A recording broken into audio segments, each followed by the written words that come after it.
Green peas கறி. ஒரு சிலரோட ப்ரெசன்ஸ் தான் எவ்வளோ மோசமான சூழ்நிலையும் ரொம்ப அழகாக கம்ஃபர்ட்டாக கொண்டு போக நமக்கு ஹெல்ப் பண்ணும். அப்படி தான் ஃபுட்டில் ஒரு பொருள் எப்படி செஞ்சாலும் நல்லா வரும் அப்படின்னா அது இந்த பட்டாணி தான். அதை வச்சு ஆப்பம் இடியாப்பத்துக்கெல்லாம் தொட்டு சாப்பிட்ற மாதிரி ஒரு கறி எப்படி செய்யறதுன்னு பார்க்கலாமா? ஓவர் நைட் ஊற வச்ச கிரீன் பீஸ் கூடவே கேரட்டு, உருளைக்கிழங்கு, உப்பு, மஞ்சத்தூள் சேர்த்து ப்ரெஷர் குக் பண்ணி எடுத்துக்கலாம்.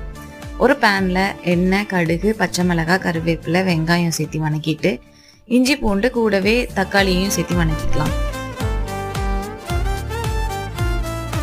மல்லித்தூள், கரம் மசாலா, சில்லி பவுடர், மஞ்சத்தூள், உப்பு எல்லாத்தையும் சேர்த்திட்டு இப்போ மிக்சர் ஜாரில் தேங்காய், சோம்பு, கொத்தமல்லி தழை, தண்ணி சேர்த்து பேஸ்ட்டாக அரைச்சி இது கூடவே கொஞ்சம் தண்ணியும் சேர்த்து வணக்கி விட்டுக்கலாம். இதிலிருந்து லைட்டாக எண்ணெய் பிரிய ஆரம்பித்ததும் ப்ரெஷர் குக் பண்ணி வச்சுருந்ததையும் சேர்த்து நல்லா கொதிக்க விட்டு ஸ்டவ் ஆஃப் பண்ணால் க்ரீன் பீஸ் கறி ரெடி.